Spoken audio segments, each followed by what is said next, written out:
राम राम भाई सभी साथियों को। आज हो चुकी है 9 अप्रैल 2024 और 9 अप्रैल 2024 की जो करंट अफेयर है हम ट्रिक के साथ में करने वाले हैं। तो उससे पहले आप चैनल पे नए हैं तो प्लीज़ सब्सक्राइब कर लीजिएगा और वीडियो अगर पसंद आए तो लाइक भी कर दीजिएगा। आइए स्टार्ट करते हैं। तो सबसे पहला क्वेश्चन है भाई, हाल ही में किस राज्य सरकार ने कानून निर्माण प्रक्रिया में राज्यपाल की जो भूमिका है उसको चुनौती दी है? तो भाई देखिए, ये दी है भाई केरल राज्य ने। अब याद कैसे करेंगे? देखिए, वैसे आप सभी को पता होगा कि भाई जो मतलब कोई भी कानून बनाता है कोई राज्य, तो उसमें राज्यपाल की जो है ना वो अहम भूमिका रहती है। लेकिन जो राज्यपाल जो है वो किसके द्वारा नियुक्त किए जाते हैं? तो आपको पता होगा भाई, केंद्र सरकार में जो अपने राष्ट्रपति जो नियुक्त किए जाते हैं, राष्ट्रपति की अनुमति से जो है वो राज्यपाल जो है वो अपॉइंट किए जाते हैं। तो इसके रिगार्डिंग केरल सरकार ने ये कहा है, केरल राज्य ने ये कहा है कि भाई अगर मान लीजिए हम विधेयक पास कर रहे हैं, कुछ भी पास कर रहे हैं, तो इनडायरेक्टली वो केंद्र के में राष्ट्रपति हैं और राष्ट्रपति ने ही अपने ही इंसान को वहाँ पर राज्यपाल नियुक्त कर रखा है। तो वो हमारे जो मतलब जो भी विधेयक पास करना है वो अपने हिसाब से उसे पास करेंगे और नहीं करना होगा तो नहीं करेंगे, है ना। तो ये इसलिए क्या है, राज्यपाल की जो भूमिका है उसको चुनौती दी है किसने? केरल सरकार ने। तो याद कैसे करेंगे भाई? ऐसी कोई बात है, मतलब ऐसी बात शिक्षित राज्य ही कर सकता है। मतलब इतना सोच समझ के जो बातें हैं ना, वो एक शिक्षित राज्य ही कर सकता है। और शिक्षा के मामले में केरल जो है वो नंबर 1 पर है। तो आपको आराम से याद हो जाएगा कि भाई राज्य सरकार ने कानून निर्माण की जो प्रक्रिया है उसमें राज्यपाल की जो भूमिका है उसको चुनौती दी है भाई केरल सरकार ने, मतलब केरल राज्य ने। ठीक है भाई, तो यहाँ से याद हो जाएगा। तो इसमें वही चीज़ें लिखी हुई है जो मैंने अभी भी आपको बताई है। अब देखिए भाई अगला क्वेश्चन। अगले क्वेश्चन में क्या है, हाल ही में दुनिया का सबसे शक्तिशाली लेजर कहाँ पर विकसित किया गया है? तो ये किया है भाई रोमानिया में। याद कैसे करेंगे? देखिए, अब याद करने के लिए यहाँ पर देखिए, सबसे शक्तिशाली लेजर है दुनिया का। तो ये क्या है? ये लेजर ऐसा है कि आसमान तक जा सकता है। इसकी जो लेजर की जो किरणें हैं ना, ये आसमान तक जा सकती हैं। और आसमान में कौन रहते हैं भाई? अब रहते हैं भगवान राम। भगवान राम कहाँ रहते हैं? अब आसमान में। तो भगवान राम कहाँ रहते हैं? आसमान में।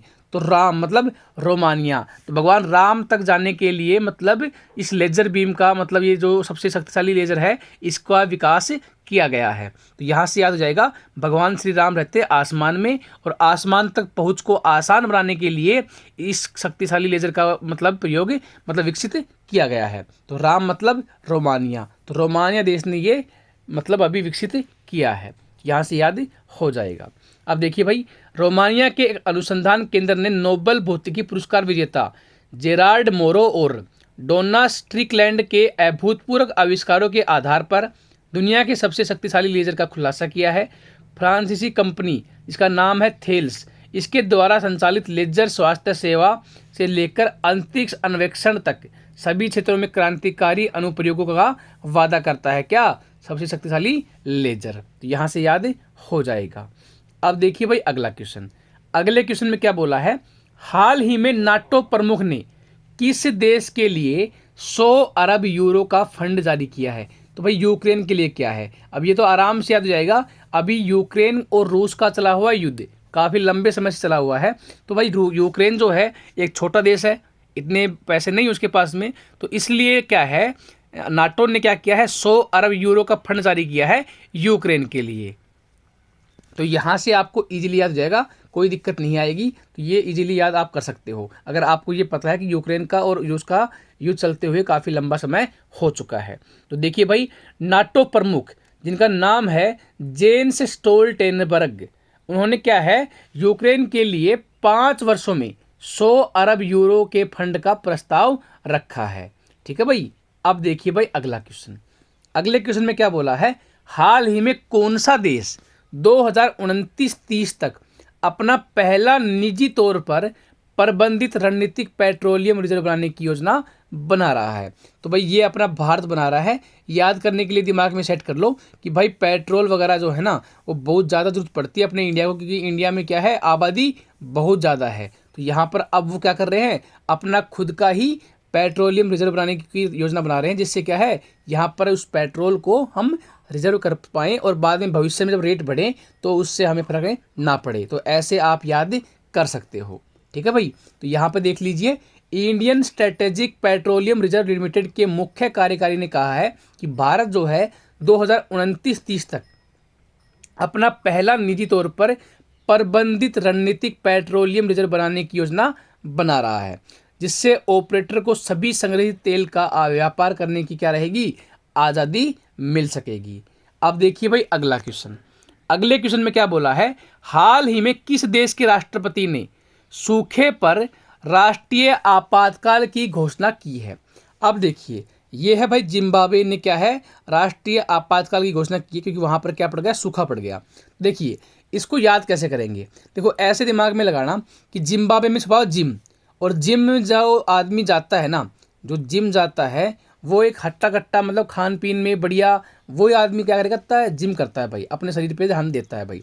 लेकिन अब क्या हुआ, जिम्बाब्वे में जिम जाना बंद कर दिया। क्यों भाई, जिम जाना बंद कर दिया, क्यों, क्योंकि वहाँ पर पड़ गया है सूखा, और सूखा पड़ने से राष्ट्रीय आपातकाल की घोषणा कर दी, इसलिए जिम जाना अब बंद हो चुका है। तो जिम्बाब्वे दिमाग में आते ही क्या आएगा, भाई जिम जाते थे यहाँ के लोग, लेकिन अब नहीं जा रहे क्योंकि वहाँ पे सूखा पड़ चुका है, और सूखा पड़ने का मतलब ये है यहाँ पर आपातकाल की घोषणा भी कर दी गई है। तो यहाँ से आपको इजीली याद हो जाएगा।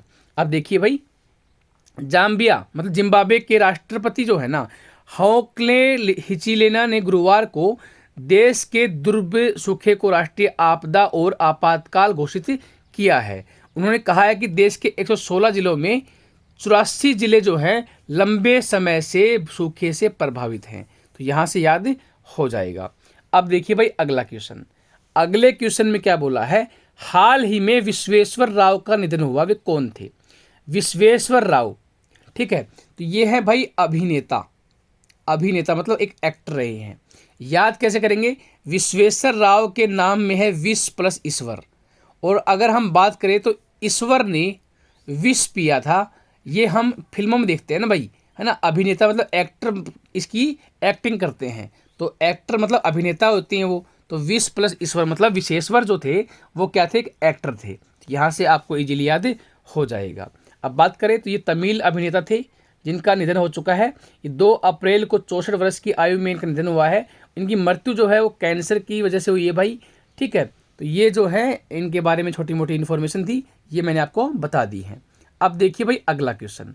अगले क्वेश्चन में क्या बोला है, हाल ही में विद्या रानी देवी ने भारोत्तोलन विश्व कप में कौन सा पदक जीता है। तो भाई ये जीता कांस्य, कांस्य पदक जीता है भाई। याद कैसे करेंगे, अब देखियो नाम में छुपा हुआ विद्या रानी, मतलब विद्या की रानी कौन है, विद्या की रानी है सरस्वती देवी, है ना। विद्या की रानी कौन है, सरस्वती देवी। अगर कोई प्रतियोगिता ऐसी होती जो कि दिमाग वाली होती, जैसे चेस होता, तो वहाँ पर तो ये जो विद्या की देवी हैं वो गोल्ड जीतती आराम से। क्यों, क्योंकि भाई चेस वगैरह क्या है, दिमाग का खेल है। लेकिन ये क्या है, भारोत्तोलन, है ना, भारोत्तोलन विश्व कप, तो इसमें क्या है, दिमाग का कोई मतलब नहीं है। तो इसी वजह से जो सरस्वती देवी है मतलब विद्या की जो रानी है, वो पहले स्थान पर भी नहीं आई, दूसरे पे भी नहीं, लेकिन 3rd स्थान पे आ गई भाई। मतलब कांस्य पदक जीता है किसने, विद्या रानी देवी ने। ऐसे याद रखना कि विद्या रानी देवी जो है वो विद्या की देवी हैं। तो विद्या की देवी मतलब कोई ऐसा अगर प्रतियोगिता होती जिसमें दिमाग की बात आती तो वहाँ पर गोल्ड जीतती, लेकिन ये था भारोत्तोलन विश्व कप। तो भारोत्तोलन विश्व कप में इन्होंने कांस्य पदक से अपना पदक जीता है भाई, ठीक है। अब देखिए भाई विद्या रानी देवी जो है उन्होंने अभी चीन में 19वें एशियाई खेलों में महिलाओं की 55 केजी में भारोत्तोलन स्पर्धा में प्रतिस्पर्धा की, और राष्ट्रमंडल खेलों की जो पदक विजेता है कौन, विद्या रानी।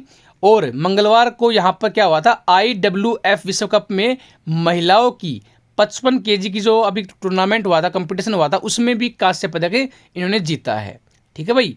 अब देखिए आज की जो करंट अफेयर है कंप्लीट हो चुकी है। तो आज आपको करंट अफेयर कैसी लगी एक बार कमेंट सेक्शन में आप बता सकते हो। वीडियो पसंद आई हो तो लाइक कर दीजिएगा, चैनल पे आप नए हैं तो सब्सक्राइब कर दीजिएगा।